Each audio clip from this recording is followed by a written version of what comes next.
Good morning everyone, this is Seema Kaifashayar. Welcome to B3 Academy, and today we will do the class on accounting chapter number 2.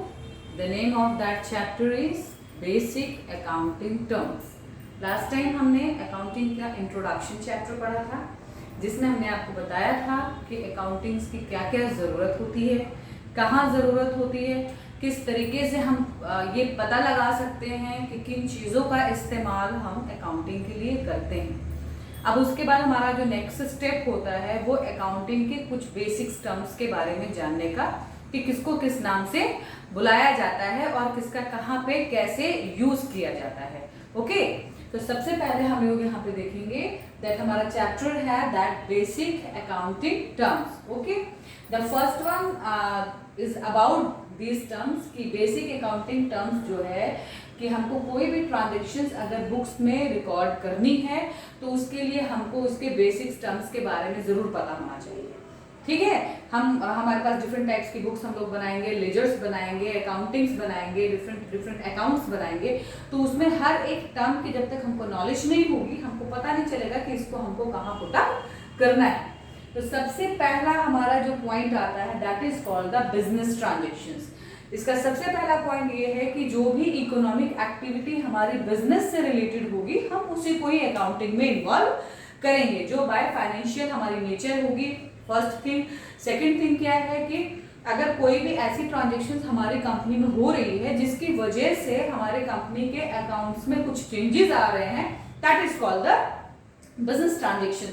जब भी हमारी कोई भी business transaction होगी तो वो जरूर कहीं ना कहीं इफेक्ट करेगी, या तो बैलेंस शीट पे इफेक्ट करेगी, P&L अकाउंट पे ऐसे इफेक्ट करेगी, एसेट्स पे इफेक्ट करेगी। एक बिजनेस ट्रांजेक्शन फॉर एग्जांपल के लिए हमने 1 लाख रुपए के फर्नीचर का ऑर्डर किया, तो फर्नीचर का ऑर्डर किया है हमारे बिजनेस के लिए वो फर्नीचर, तो वो हमारे बिजनेस अकाउंट में हमारे ऐड होगा। तो 1 लाख का जो हमारा फर्नीचर आया वो हमारे एसेट्स में जाकर के ऐड हो जाएगा, हमारे कैश में से वो पैसा निकलेगा, तो कहीं ना कहीं हमारे बिजनेस को इफेक्ट कर रहा है। लेकिन हम अगर 50,000 का फर्नीचर अपने घर के लिए मंगा रहे हैं तो उससे हमको क्या फर्क पड़ता है, वो हमारी कंपनी को कोई फर्क नहीं पड़ेगा। सो जो हमारी ट्रांजेक्शन है वो कहाँ से रिलेटेड होनी चाहिए, हमारे बिजनेस से रिलेटेड होना चाहिए। सेकंड जो है हमारा, इसी में हमारे 2 टाइप के ट्रांजेक्शन है, इंटरनल ट्रांजेक्शन और एक्सटर्नल ट्रांजेक्शन, जो मैंने भी आपको बताया कि हमारे घर के लिए फर्नीचर इन्वॉल्व कर रहे हैं या हम बाहर के लिए फर्नीचर परचेज कर रहे हैं। सेकंड थिंग है हमारे loss in amount of money. अगर और जो हमारा लॉस होता है कंपनी का वो हमारा लॉस मॉनेटरी फॉर्म में होता है, देन इट इज ओके कि उसको हम इन्वॉल्व करेंगे अपनी कंपनी के लॉस में। लेकिन अगर अब फॉर एग्जाम्पल के लिए एक पर्सन है जो हमारी कंपनी से रिटायर होते हुए जा रहा है, तो हमारी कंपनी के लिए लॉस है लेकिन वो फाइनेंशियल लॉस नहीं हो रहा है हमारी कंपनी के लिए। हालांकि उनकी जो कैपेसिटी होगी या उनकी जो मेंटालिटी होगी, जिस हिसाब से हमारी कंपनी में ग्रोथ हो रही होगी, उस चीज़ के लिए वो ज़रूरी था, लेकिन क्योंकि उनको रिटायर करना था तो हमारी कंपनी के लिए लॉस हुआ, but it's not the financial loss, तो उसको हम कहीं पे भी मेंशन नहीं कर सकते हैं। Then after the next one you are having the event. Next उसके बाद आपका जो आता है event, consequences of result of transaction. अब इवेंट्स क्या होता है, जब भी कोई ट्रांजेक्शन होती है उसके बाद उसके जो असर पड़ते हैं that is called the event. मैंने अभी आपको जस्ट बताया ना कि हम 1 लाख का फर्नीचर परचेज करेंगे तो उसके असर कहाँ पे पड़े, एसेट्स पे जाकर के पड़े, हमारे कैश पे जाकर के फर्क पड़ा, तो that is called the event. Then after है कि अकाउंट। अब हमारा थर्ड स्टेप है कि अकाउंट्स क्या होता है। अकाउंट क्या है कि हम अपनी हर एक बिजनेस ट्रांजेक्शन्स के डिफरेंट अकाउंट्स बनाते हैं। ठीक है, purchasing account, sales account, cash account, bank account, prepaid account, like that accountancy हमारी बनती है, अकाउंट्स बनते हैं, तो वो हमारा एक टर्म हो गया। Next you are having capital. Capital किसको कहते हैं, it refers to the amount invested by the proprietor in a business enterprise. अब कोई भी जब बिजनेस शुरू करता है तो वो अपने कुछ अमाउंट्स को इन्वेस्ट करता है कंपनी में, बिना इन्वेस्टमेंट तो बिजनेस शुरू नहीं होगा। अब वो इन्वेस्टमेंट कर रहा है, पार्टनर्स के द्वारा इन्वेस्टमेंट हो रही है, सारा क्या कहलाता है, हमारा कैपिटल्स कहलाता है। देन आफ्टर है आपका ड्राइंग। ड्राइंग किसको कहते हैं, अगर नॉर्मल ड्राइंग तो हम लोग पढ़ते आए शुरू से, और आप लोग भी 1 से 10 तक ये पढ़ते आए कि मैम ड्राइंग का मतलब होता है पिक्चर ड्रॉ करना। लेकिन अकाउंटिंग टर्म्स में ड्राइंग का मतलब होता है कि जब कंपनी से कोई आदमी अपने पर्सनल इस्तेमाल के लिए, मतलब ऑनर वहां का अपने पर्सनल इस्तेमाल के लिए वहां से पैसे विड्रॉ करता है, उसको हम क्या बोलते हैं, ड्राइंग बोलते हैं। Okay, then the next we are having about the liability. Liabilities are debts their amount to creditors. Liabilities वो अमाउंट है जो हमने किसी से बतौर कर्ज लिया है और हमको वो पैसा उसको वापस करना है, आज करें कल करें, लेकिन वो हमारे ऊपर क्या है, कर्ज है, और वो हमारी क्या कहलाती है, लायबिलिटी कहलाती है। लायबिलिटी हम लोग निकालते हैं एसेट्स माइनस कैपिटल। एसेट्स में से कैपिटल को क्यों माइनस करते हैं लायबिलिटी निकालने के लिए, क्योंकि कैपिटल भी हमारे ऊपर कहीं ना कहीं लायबिलिटी है। और जब हम बैलेंस शीट बनाते हैं, बैलेंस शीट में एक तरफ हम लायबिलिटी का कॉलम बनाते हैं और एक तरफ हम एसेट्स का कॉलम बनाते हैं। उस एसेट्स में सारे एसेट्स लिख करके लायबिलिटी के कॉलम में हम लोग कैपिटल को भी डालते हैं, क्योंकि कैपिटल भी हमारे लिए कहीं ना कहीं लायबिलिटी ही होती है। ठीक है, तो अगर हमको प्योर लायबिलिटी निकालनी है कि जो हमारी कैपिटल नहीं है, ठीक है, कैपिटल को हटा करके बाकी लायबिलिटी निकालनी है जो हमको, तो हम एसेट्स में से कैपिटल माइनस कर देते हैं। अब जब हम किसी बिजनेस में इन्वेस्ट करते हैं तो हम तुरंत अगले साल ही उसमें से सारे अपने, भाई मैंने 5 लाख का इन्वेस्टमेंट किया, मुझे पूरे 5 लाख रुपए चाहिए, ऐसा तो नहीं होता है। तो कैपिटल हमारी एक ऐसी इन्वेस्टमेंट होती है जो फर्दर काफी लॉन्ग टाइम के लिए हमारे बिजनेस में डिपोजिट होती रहती है, अब प्रॉफिट की शेप में वो हमको मिलती है। तो लायबिलिटी को 4 पार्ट्स में बांटा गया है। तो पहला पार्ट आपका है इंटरनल लायबिलिटी। इंटरनल लायबिलिटी जो हमने अपने बिजनेस में इन्वॉल्व किया है और हमारे बिजनेस से वो हमको मिल रही है या हमको लगानी पड़ रही है, दैट इज कॉल्ड, उसमें एग्जांपल आपका है कैपिटल है, एक्यूमुलेटेड प्रॉफिट है। उसके बाद एक्सटर्नल लायबिलिटी जो हमको तुरंत वापस करनी है, चाहे वो 1 साल के अंदर वापस करनी हो या कुछ दिनों के अंदर वापस करनी हो, उस तरीके की लायबिलिटी को हम लोग एक्सटर्नल लायबिलिटीज कहते हैं, which has to be pay outsider, creditors, bank, overdraft etcetera. Okay, तो बैंक से हमने लोन लिया है, एक्स्ट्रा पैसे ले लिए हैं, क्रेडिटर्स हमने जिनसे पैसे ले रखे हैं वो लोग हैं, तो इन लोगों को हमको पैसे पे करने हैं, इस तरीके की लायबिलिटी को हम लोग एक्सटर्नल लायबिलिटीज कहते हैं।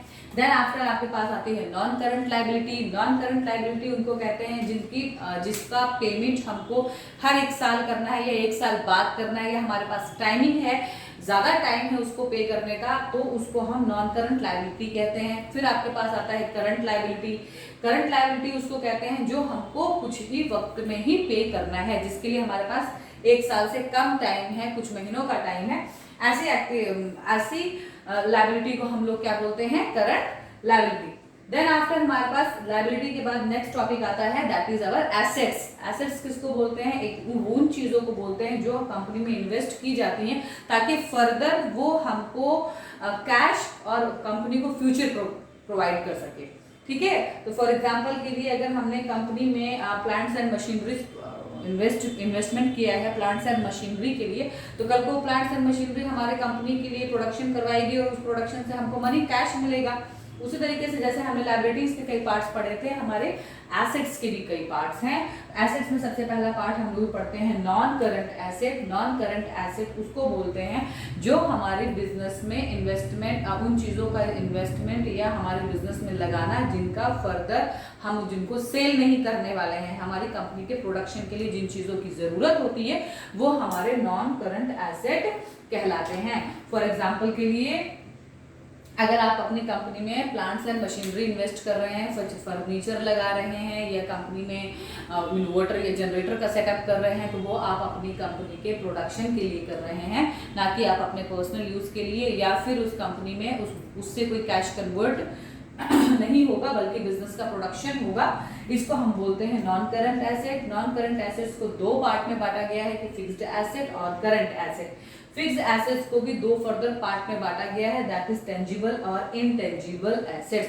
टेंजिबल एसेट्स उनको कहते हैं जिनको हम छू सकते हैं, जैसे कि फॉर एग्जांपल के लिए फर्नीचर है, मशीनरीज है, इन सारी चीजों को मैं क्या कर सकती हूँ, छू सकती हूँ, तो मैं इन चीजों को क्या कहूंगी, टेंजिबल। और इनटेंजिबल किनको कहा जाता है, जिनको मैं छू नहीं सकती। फॉर एग्जाम्पल आप इसके लिए देखिए, ऐसी क्या चीज है, अब आप भी सोचते हो कि ऐसी क्या चीज है कि मैम वो एक एसेट भी है और उसको हम छू भी नहीं सकते हैं। आप देखिए, अगर ब्लैकबेरी का आप एक एग्जांपल लेते हैं, ब्लैकबेरी एक ब्रांड है जिसकी शॉप आपको पटना में भी मिलेगी, कंकड़बाग में भी मिलेगी पटना के अंदर, एंड देन दिल्ली में भी मिलेगी, करोल बाग, बंगलौर, सब जगह आप जाइएगा तो वहाँ ब्लैकबेरी के शोरूम्स आपको मिलेंगे। आप सीधा ब्लैकबेरी में जाते हैं, आप उसके ब्रांड के नेम पे जाते हैं, तो उस ब्रांड ने अपना नेम बनाया है, अपना फेम बनाया है। हमको पता है कि अगर हम ब्लैकबेरी की शर्ट्स या पैंट्स या फिर उसके कोट पैंट वगैरह परचेज करेंगे तो उसकी स्टेबिलिटी अच्छी है, प्रोडक्ट अच्छे हैं, तो उसने अपने मार्केट में नेम बनाया है। तो वो नेम उसके लिए क्या है, एक एसेट है, एक फेम है। लेकिन वो उसको हम छू नहीं सकते, उसको हम गुडविल कहते हैं, ठीक है, उसको हम छू नहीं सकते। तो उस टाइप की चीजों को हम क्या बोलते हैं, intangible assets. Then after current asset, current asset, अब हम जब भी कोई बिजनेस कर रहे हैं तो उसमें ऑब्वियसली हम प्रोडक्शन भी करेंगे, तो जो हम प्रोडक्शन करते हैं उसी को हम करंट एसेट्स कहते हैं। ब्लैकबेरी के शोरूम में ब्लैकबेरी के लिए जो मशीन्स जो लगी हुई है वो उसकी फिक्स्ड एसेट्स हैं, मगर उसके बाद जो वो शर्ट्स बना रहा है सेल करने के लिए, वो प्रोडक्शन उसकी, उसको हम करंट एसेट्स कहेंगे। Okay, then after you are having fictitious assets और नॉमिनल एसेट्स किसको कहते हैं, उन चीजों को जो हमने एज अ एसेट इन्वेस्टमेंट तो किया है लेकिन उसको हम फर्दर कैश में कन्वर्ट नहीं कर सकते। अगर हमारी कंपनी में फर्नीचर हमने फिक्स्ड एसेट के तौर पे इन्वेस्ट किया है, अगर हम उसको बेचेंगे तो हमको कैश मिलेगा।